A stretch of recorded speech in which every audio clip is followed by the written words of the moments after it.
After a few weeks spent working on the rig, I pointed it north. 6 hours from Chilliwack to a small lake in northern BC, where my friend Victor from Gear into Adventure was camping.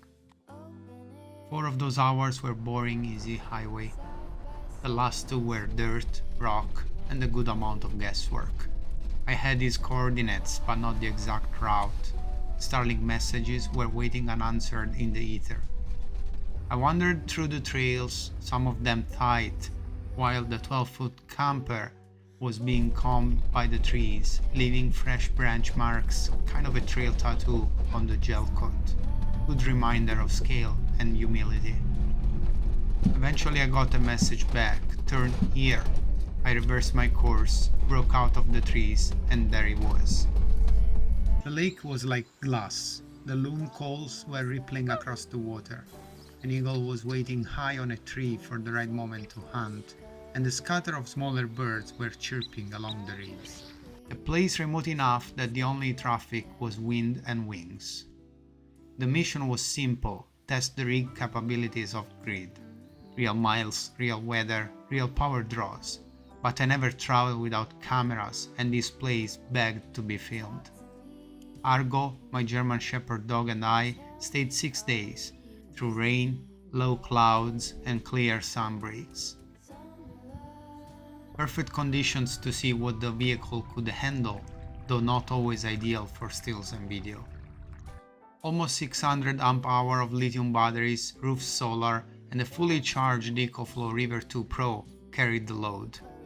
The EcoFlow mostly topped off the phone. Everything heavier: laptop sessions, camera batteries, evening lights, the Rangewood fan ran through the batteries, aided by the 2000 watts Renogy inverter. After 4 days of work days online with Starlink, evenings brightened by the LED lighting, and all the little draws that creep in, the house batteries still sat near 70%. The fridge runs on propane, just a small light on DC, so the electrical savings add up. The heat stayed off, cool nights and mornings, but manageable.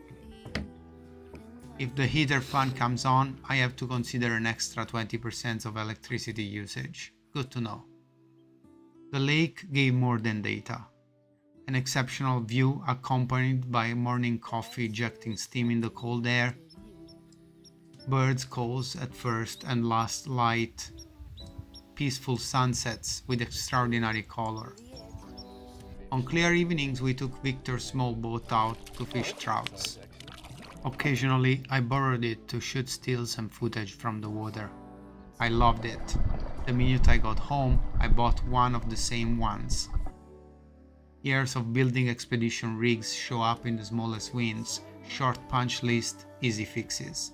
Systems behaving the way I designed them on paper months ago. There is a deep, quiet satisfaction when the thing you imagine performs well in difficult weather, far from parts stores and shore power. I don't miss my hardcore 4x4 Jeep, not even a little.